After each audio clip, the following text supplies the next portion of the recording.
What happens to stadiums after the World Cup?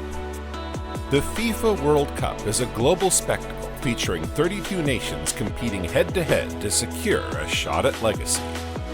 But behind all the horns and confetti, things seem too shaky to ignore, especially when we take a look at what countries have to do to host the World Cup.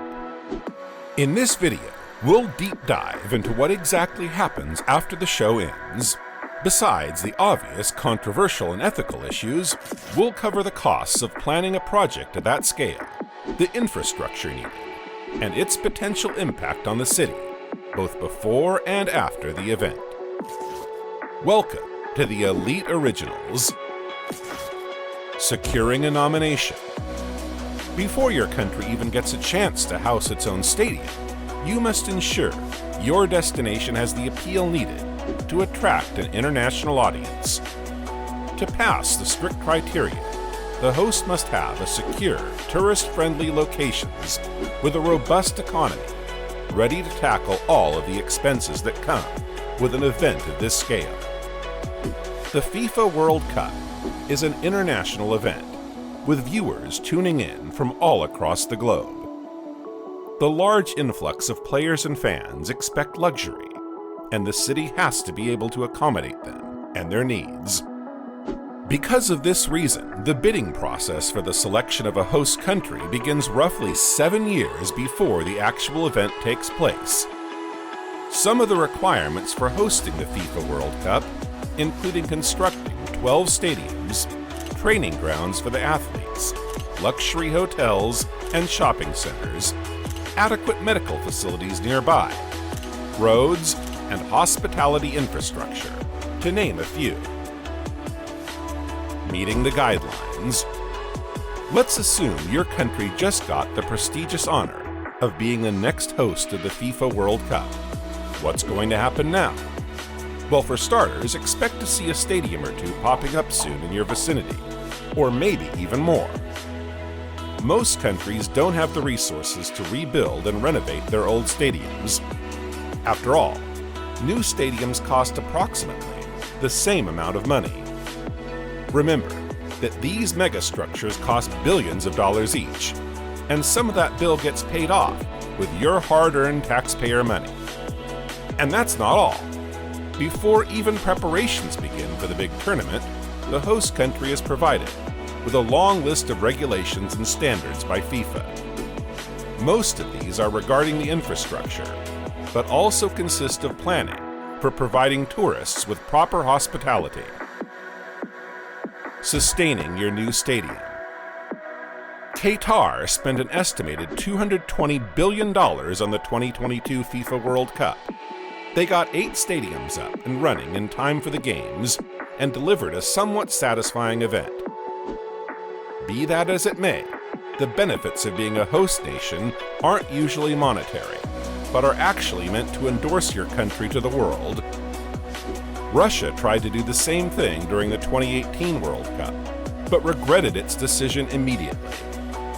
Building a megastructure is hard enough, but sustaining it and making sure it meets all of the required safety regulations is close to impossible for countries that suffer from corruption, vandalism, and environmental dangers. White elephants. One of the worst fates of the FIFA World Cups is suffered by the multi-billion-dollar stadiums. For most non-football playing countries such as Russia, these megastructures rot and fade away with time. Just take the prestigious Kaliningrad Arena as an example. A stadium that cost nearly $300 million to construct and hosted 4 games in the 2018 World Cup is now about to go sink into a swamp. But not all stadiums suffer that fate. Qatar made history by creating a state-of-the-art stadium from shipping containers that can be fully dismantled.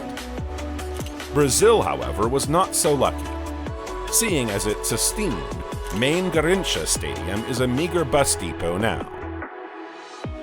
So who benefits from the World Cup? Hosting a FIFA World Cup isn't as grim as it sounds.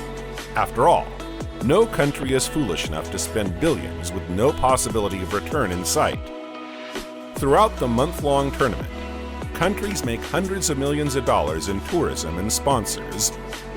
Even FIFA allocates a certain amount of budget to each host country to help them manage expenses and the prize pool. Each city gets short-term economic benefits and tourism from constructing giant stadiums, while the organizing committee makes most of the profit. Although white elephants have been a concern for host countries since decades, Qatar tipped the scales in their favor by recycling nearly 80% of its waste material from constructing stadiums. And in the long run, the surplus of tourists and foreign exchange is destined to strengthen their economy. Football is deemed as the most popular sport in the world with an estimated 3.5 billion fans. The FIFA World Cup is one of the most anticipated international events of all time, and millions of people line up to get plane tickets, visit the venues, and watch the game live.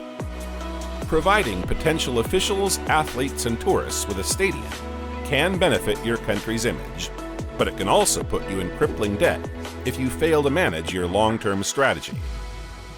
Thank you for sticking with us till the end. If you enjoyed this video or learned something interesting, be sure to give us a like and hit that subscribe button.